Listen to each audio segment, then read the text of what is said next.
Howdy folks, I'm Scoryth, the Crimson Renegade. Welcome back to Final Fantasy VII. The last time I showed you a few limit breaks that I had received, as well as enemy skills that I had learned. And now we're fixing to head back to the Gold Saucer, head back to the main story. Before I do, I know I said at the end of the last episode I was going to meet you under the Gold Saucer. Well, I realized I hadn't shown you guys how to get it back from Junon back to Costa del Sol. One might think you have to go back up to Upper Junon and go through all that crap again, across Upper Junon in order to get to the boat, in order to get across the ocean. That's not the case. Once you enter Junon with the buggy in tow, or on the buggy, you head down to the shoreline where you first met Priscilla and fought Bottom Swell when we first got to Junon. Head down here to the coastline. Press the switch button.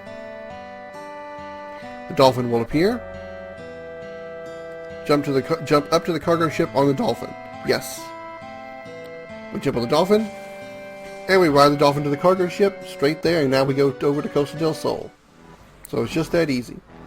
Alright, just want to make sure I showed that off, because I realized that if you didn't know to do that, you may try to going back up to Upper Junon, going all the way across, and then getting to the cargo ship that way. And I didn't think to show you there's an easier way to do it. But now you know. Now I'll meet you guys under the Gold Saucer. I'll be right back. Alright, I'm back. Here we are under the Gold Saucer. This is essentially where we left off as far as the storyline goes. We finished the Gold Saucer, we got a buggy. Now we can cross deserts and rivers, as we've already done. And now we're ready to move on with the plot. If you might remember, at the end of the episode before, or maybe the episode before that one, we got a letter from Dio saying he met a friend that we might possibly know. Hang on a second, let me adjust the camera just a bit here. There we go. That's just a little better. Minor little change I need to make. He said he met a guy named Sephiroth, we already know, and he said he was heading south toward Gongaga. Well, just to show you where we are heading, this is south here. We're heading south, it's by the direction of the arrow on the screen. The arrow on the screen shows you the direction of the camera. So while the buggy is facing south, the camera is facing north. But we are heading south toward Gongaga, which is this direction. Okay, here's a new enemy here. We're going to leave this in. I'll go ahead and show off Fury Brand here. These guys are called Flat Beats. Here's Aerith's going to do Fury Brand for us, and as you can see, Barret and Cloud's limits are currently empty, but in just a moment, they'll be full. And just like that, full limit breaks. Barret, Grenade Bomb, let's show that off.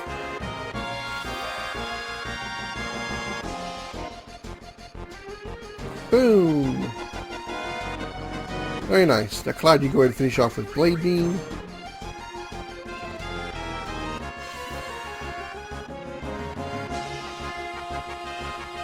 And that one's dead. And those two are dead. Very nice.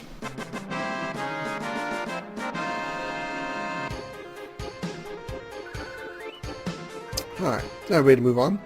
We're heading south across the river here, and you can see right at the top of the screen that what looks like that blackened.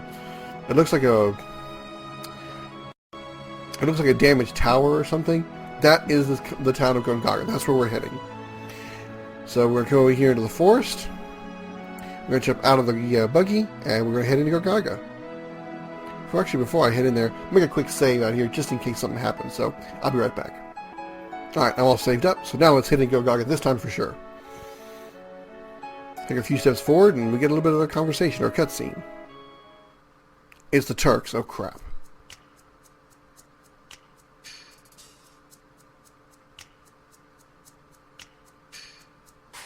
What the hell are they talking about?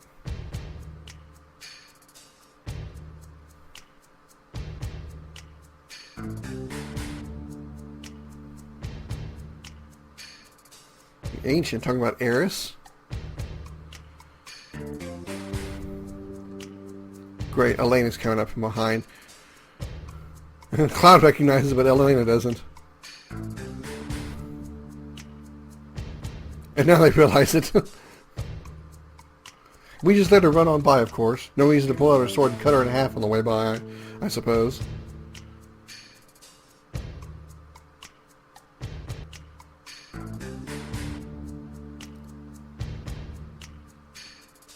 That's not entirely true. It says that he'll do his job. Reno told Rude, don't take it easy, not even on the girls. That's not entirely true. Interesting little fact here, and I don't have Tifa in the party to prove it, but Rude will not attack Tifa. If he does, it's very rarely, and he will do very little damage. I know this because there was one time that I was fighting Rude. As really spoilers, we're about to fight Rude and Reno. But with Rude, my party members were all down except for Tifa. Tifa was the only one standing. And Rude just stood there, and there's nothing but ellipses. Rude will not attack Tifa. Anytime he'll attack any other party member that you have, except Tifa. Interesting little AI script they put in there. That's really interesting. And I think if he ever does attack, he'll do very little damage, if any at all. So, meanwhile, let's get back to this. It's been a while. Out of our way.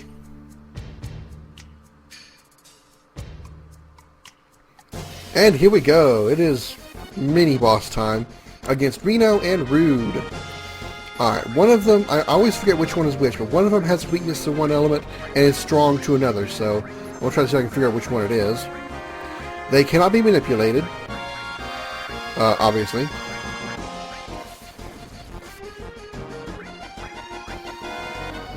Lightning, fire, looks like he took the same amount of damage for both of them, so we'll go ahead and just assume it's fire that he's susceptible to. Eris will use Aqualung here. Do a lot of damage to them both.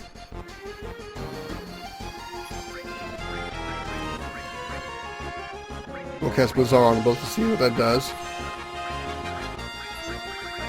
We're going to throw down a big guard to help our defenses a little bit and boost our speed. If Aqualung doesn't kill them both right away, of course. Alright, Reno may be retreating. Alright, Reno's leaving. Rude's staying a little longer, okay. Let's go ahead and throw down another Aqualung on him. Okay, now he's leaving. And that's how you beat those two. They're not really that hard. I mean, as you see, they didn't even give us the boss theme music for this battle. They just pretty good the regular battle music, so that's why, I wouldn't even barely call them a mini-boss, because they don't really do much. They do some damage, but they don't take much before they retreat. And we get a Fairy Tail. Fairy Tail is a new weapon for Eris. That's a good question. Oh boy.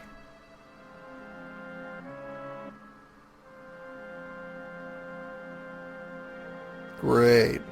We might have a spy among us. I wonder who it could be. Alright, well, let's see. I didn't get a chance to... I didn't obviously have Tifa in the party, so I couldn't show off the not attacking Tifa thing. But, again, not that difficult. I believe... maybe it's later on, but I'm pretty sure in later battles... That's not going to be the only time we fight the Turks, by the way. There's going to be other battles where we fight the Turks. And one of the two of them, between Reno and Rude, one of the two of them is weak to an element and absorbs another one. I forget exactly which way it goes. And I'm kind of pissed off now. I didn't think about this, but we had an opportunity to steal from them. Luckily, we can steal from them again later, because we'll be fighting them again, like I said. But we could have done some stealing there. I don't know what we would have gotten, but stealing would have been a good idea. Okay. Well, let's explore this little town of Gongaga. What's up this way? Ugh. It's a massive pile of ruins, metal ruins. With enemies here, of course. Alright, this guy is called a heavy tank.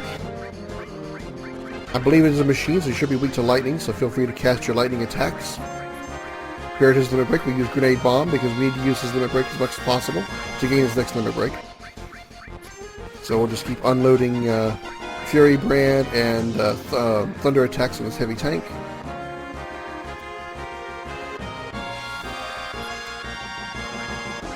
This will recharge Barrett's limit break and allow him to use Grenade Bomb again. Limit Grenade Bomb. Assuming Cloud doesn't kill him with Thundara. He didn't. Okay, that's good. The more he uses the limit break, the better. We'll use backslash to take it to finish him off if grenade bomb doesn't kill him. It did. Okay, that's fine. Not a very hard enemy to beat, just an enemy nonetheless. That enemy is actually gives you a good amount of gil. That enemy is actually going to be important for later in the game, but I'm not going to worry about it right now. Alright. Let's head on in here. What is this place? It's a ruined reactor.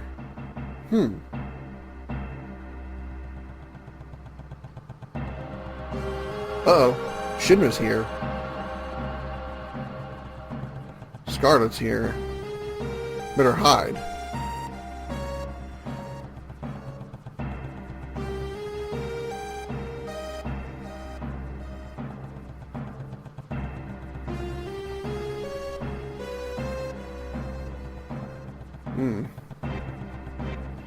So apparently she found, I guess there's some materia in there.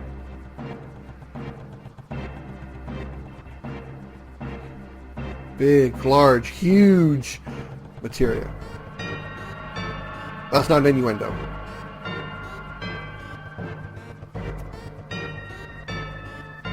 The ultimate weapon, huh? Song sounds really interested.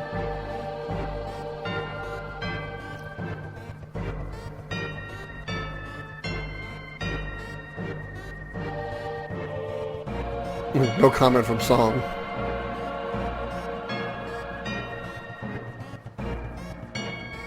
Again, going to the Marlene School of Conversation.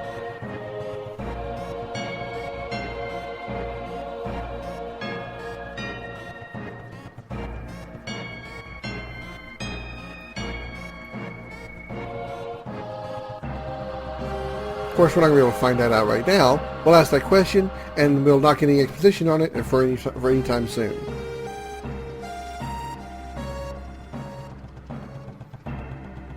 Alright, let's check and see what Scarlet was looking at. We'll go right over here to right about where Scarlet was standing. And keep pressing the OK button until... There we go. Something shiny back there. Let's reach for it. We got the Titan materia. Another summon materia. This, the Titan materia is the Earth summon, or is an Earth summon materia. Just like the Earth magic materia, it does only, magic does only damage to ground targets. So any flying enemies will be completely immune to Titan's attacks. Now, there's something I want to ask, and those of you who are maybe more familiar with the Final Fantasy VII storyline than I am, if you remember when we left, when we were in North Corel, Barrett said that the Shinra troops attacked North Corel and burned it to the ground because a rebel force attacked and destroyed a Mako reactor. Now, as far as I'm aware, before the events of the game, obviously, there's only one ruined reactor we discover in the entire game. I'm not trying to spoil anything here, but this is the only ruined reactor we find throughout the entire game. There are other reactors we'll see throughout the game, but this is the only one that we actually find that's ruined like this, destroyed like this. I wonder if this reactor is the one that Shinra said was that got destroyed. If so, who was the rebel faction? Because it obviously wasn't Avalanche, because Avalanche wasn't formed until after the events of Corel were destroyed. Barrett wanted revenge on Shinra for destroying Corel. That's when he formed Avalanche, right about that time, more or less. So the Avalanche was not the rebel group responsible for the destroyed reactor. So I want to, for those of you who might know. Question one: who was the rebel group? If anybody knows, if there's any way of finding out, because it certainly wasn't ever shown in this game. Two, were they responsible for this reactor being destroyed? And question three: is this the reactor that they were referring to? Which kind of answers question number two. If they weren't responsible, then obviously this reactor's destruction was not the result of sabotage. But I'm genuinely curious, is this the reactor that the Shinra troops were referring to when they destroyed Corel? So if anybody knows that, please leave it. Please comment down below. I'd really like to know. All right, there's not much else we could do there in the ruined reactor. You've seen the heavy tankers, so I'll be right back. All right. As I was trying to say, there's nothing more we can do with the reactor. So once we get done, just kind of leave that area, go across over here, head this way, head up here, and up here we'll find the actual town of Gongaga. Let's talk to these people over here at this graveyard. Obviously, some more silent ones. A reactor explosion 3 years ago took my husband. Okay, well that kind of just answers some of the questions I just asked, doesn't it? Because the events of because the burning of Corel happened 4 years ago, and apparently the explosion happened 3 years ago. So I guess that pretty much answers the questions I just asked you guys while we were at the reactor. I'd forgotten about this person here. That this reactor exploded 1 year after the explosion that was supposedly triggered by a rebel faction that caused Shinra troops to burn down Corel. So, obviously the ruined reactor, which we get another look at here,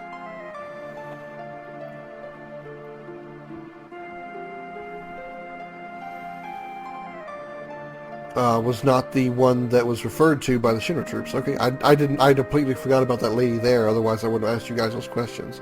So, I don't think they ever explained how that particular reactor was destroyed. Oh well. Let's check these places. There's some shops here. Not a whole lot to see here. Probably got weapons that are better anyway. But it's always good to check. Let's hear a story. Shinra built the reactor without even thinking about the town's safety, and this is the result. Okay. Let's buy items. See what he's got. Potions, high potions, Phoenix Downs. I'm out of tents, so I definitely need some tents. And I've got enough money. I'm going to go ahead and buy 20. I got 41,000 gil. I can buy 20. So I got plenty of softs. I'm out of hypers and tranquilizers, so I want to get 10 of each of those. Alright. Phoenix Downs, I got plenty of those. I got plenty of high potions and regular potions. Okay, I'm good as far as that goes. Don't think I really have anything I want to sell. Oh, there's a fairy tale. I forgot about that. Sell some of these old weapons, probably. Definitely Carbon Bangle, Shinra Beta. Actually, hang on to the Shinra Beta, because I'm kind of transferring around the best armor right now, so I need like one spare. So, Striking Staff. What is the Talisman? Spirit plus 10. Okay, hang on to that. Don't need the Poison, so that's extra 2,000. Okay, everything else we can hang on to. Don't have any material that I want to sell right now. Yeah, I'll go ahead and sell the transform material, 7,000. And this one won't get me anything because it has no AP. Okay, everything else is good. Alright. I do want to... Sorry about that. I do want to check. Okay, I do have one extra silver armlet that I want to put on somebody. Let's put that on... She has the Protect Vest, so she doesn't need extra defense. So he can use a silver armlet for extra defense. And I put the Talisman on him to boost his magic, because he doesn't have very good magic. Alright, as far as material, nothing really changed. Okay. Alright. Let's go over here. This is a weapon shop over here. I guess this is like a weapons and armor shop. Armor shop's down here. Let's hear a story first. People can live without the Shinra's Maker reactors. Alright. Let's buy some accessories. See what he's got. What she's got. Looks like mostly things that protect against status ailments. And she's got some materia. Okay. Transform, heal, time, and mystify. Okay, here's a couple of materia we haven't seen yet. One I have already mentioned. Time materia has time magic in it. It allows you to cast haste on your allies, stop, and slow. I believe those are the only 3 skills it has. I believe it starts with slow. I think the first ability it has is slow, and then stop, and then haste. I don't think it has haste all, because you probably won't need it, because you'll have you can attach an all materia to it. Therefore, you would need all magic on one materia. Apologize for the yawning. I don't get why I'm yawning. Um, but the time materia is one of the materias that would be replaced that you would need because you have Big Guard. Big Guard casts haste on your allies, which is what time does. Mystify casts confusion and magic skills of that sort. So essentially status ailments of that sort you can cast on enemies. I think you can. It's not just confusion, but I think you can actually cast, like, I'm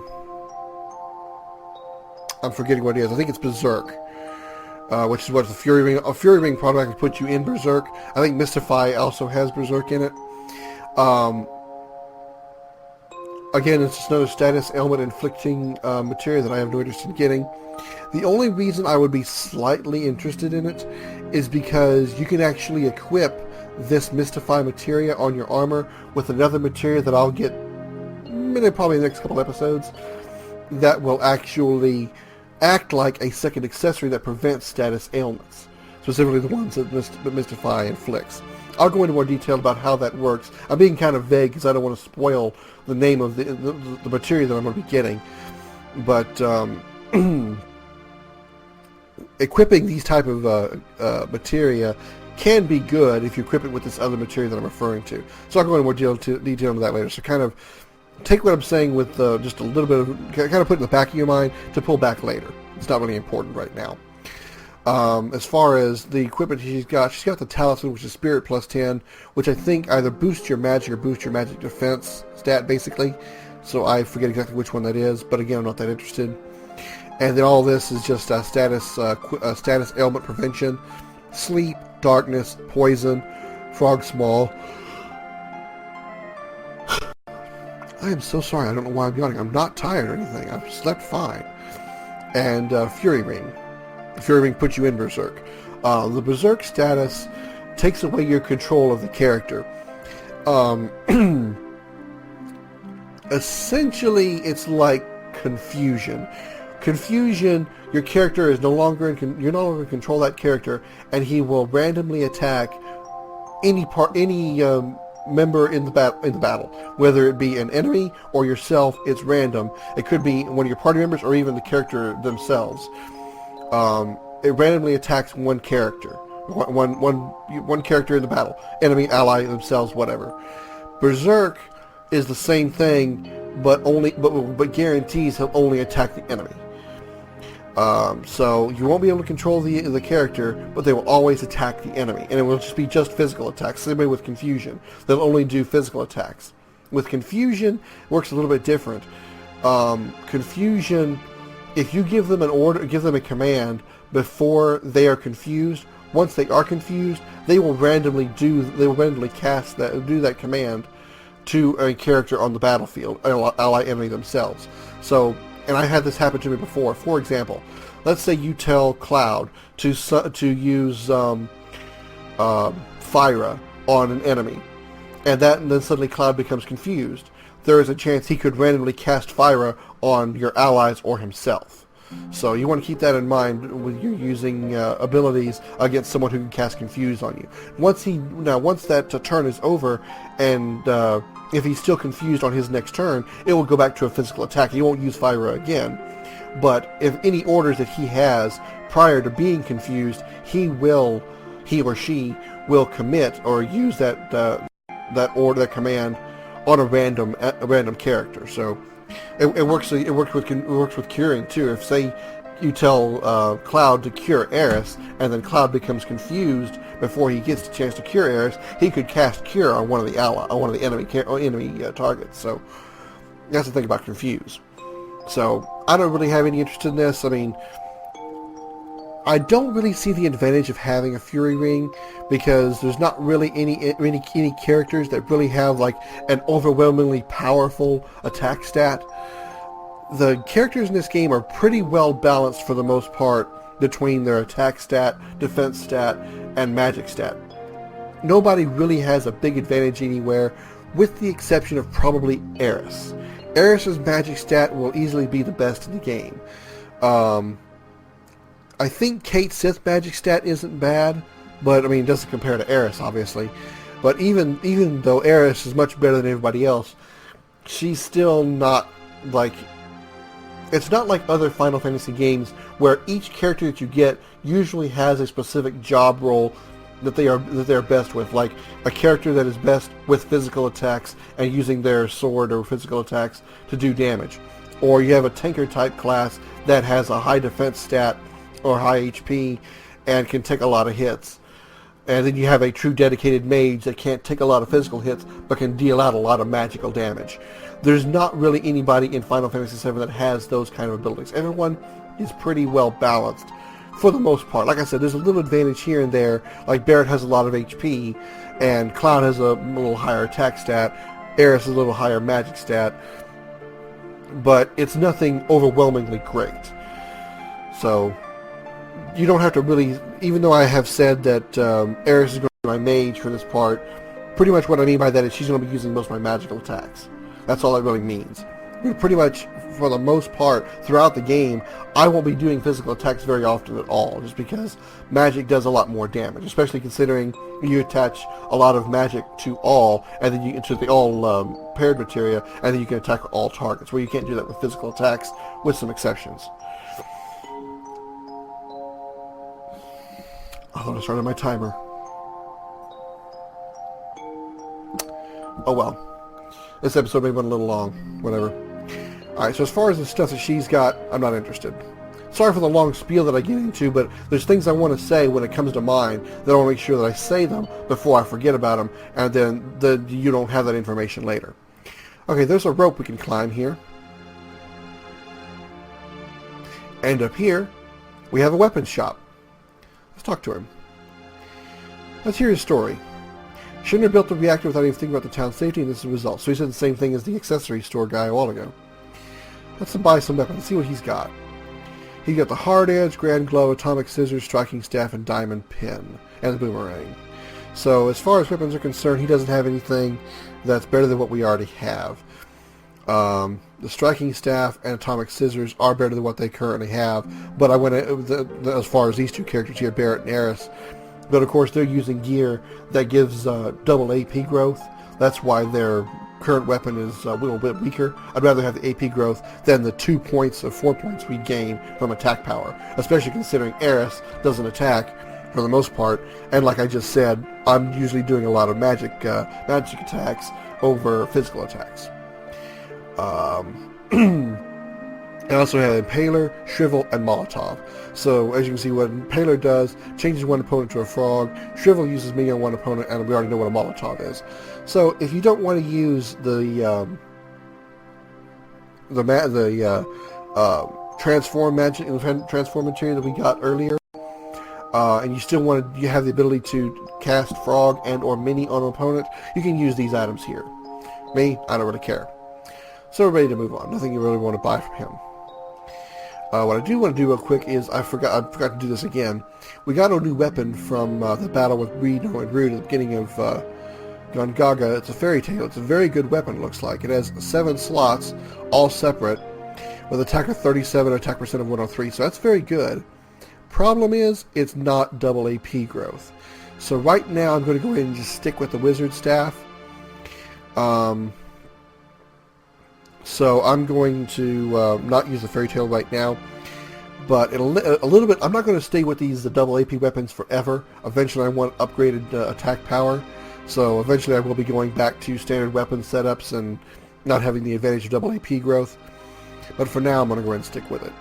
That fairy tale isn't a good weapon, so it may come in handy a little bit later. All right, let's go back down here. We go out here. Let's see, what's in this building here? I think there's just an item we can pick up. I don't think there's much else in here.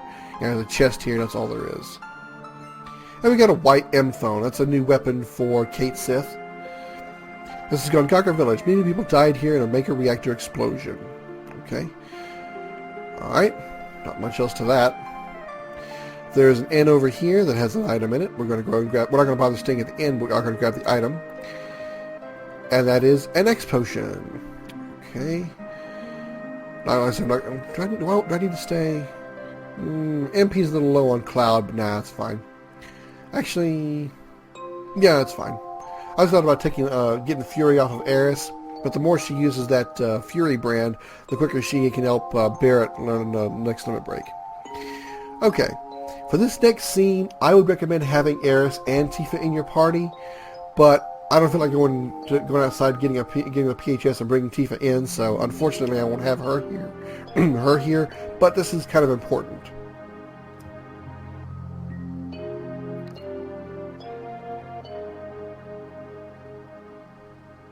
Apparently they recognize the glow in the eye from Soldier.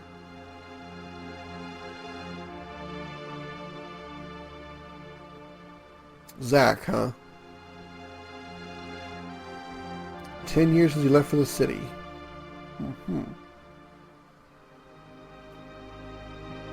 Zack and Soldier.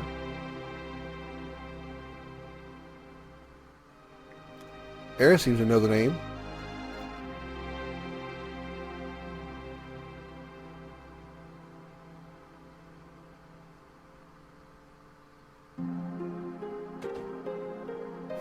She's actually kind of odd.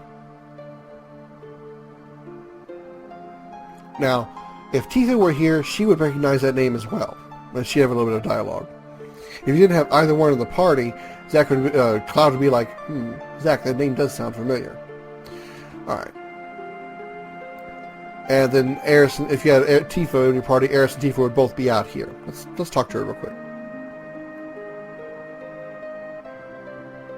So she does know Zack.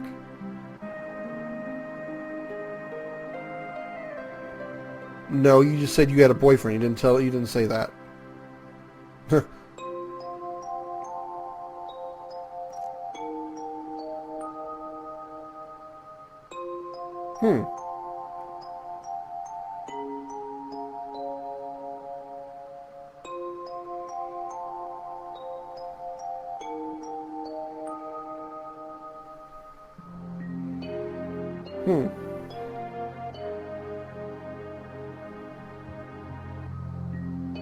That's kind of sad.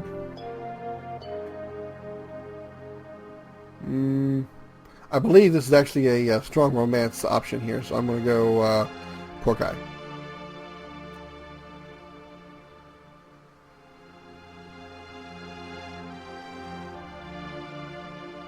Alright, let's move on here.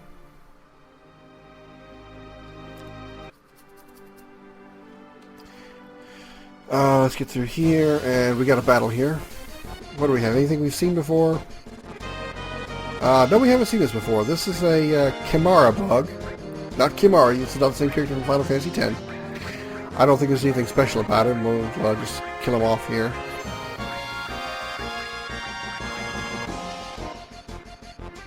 It looks like they called it a Kimara bug, but more like a Chimera bug should be maybe a better description. It's got 3 heads on it.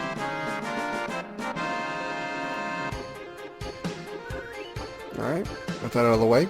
Now we'll head this way, and we'll pick up this little yellow materia here. Call it Death Blow materia. This is actually pretty good materia. I don't think I'll be using it too often, because usually I won't have a slot for it that I really have a desire to use. But, like I said, it is a command materia, so it'll be on your main menu when you use it. What you do is, here it is, it equips the Death Blow command, as I said. What Death Blow does is it either guarantees a critical hit or misses. So, again, not really an amazingly powerful materia in my opinion, amazingly useful materia in my opinion, mainly because of the fact that it's either one or the other. It's a 50-50 chance of either missing or scoring a critical hit. It won't do a normal hit. It'll either miss or critical. The only advantage that I see it for is if you have it equipped on a character and your character has a limit break option up, their limit bar is full, but you don't want to use their limit break, but you don't want to use a magic attack either. You can use Death Blow to kind of be a backup attack command. Since the limit command replaces attack whenever you have a full limit bar, you can use Death Blow to kind of do a regular attack or do a standard attack without having to use MP for magic. So that's pretty much the only reason I would use Death Blow. It's not a bad material to use, but I really doubt I'll be using it. So I'll have it in my inventory. If I come around to using it, then I'll show it off. Otherwise, it'll just be in my inventory as filling up a space. Alright, we are now done with Gongaga. And with that out of the way, I'm going to mosey around Gongaga, hoping without going into it again. Fuck, I went into it again. I knew I should have parked the buggy on this side of the city. Try to get around at this time. Into the buggy. There we go. Okay. We are ready to move on. We're going to go this way across into this forest over here. And we're going to go past this forest into our next destination in the next episode of Final Fantasy VII. Don't forget to like and subscribe, and thanks so much for watching. I'm Scoryth, the Crimson Renegade, and I'll see you later.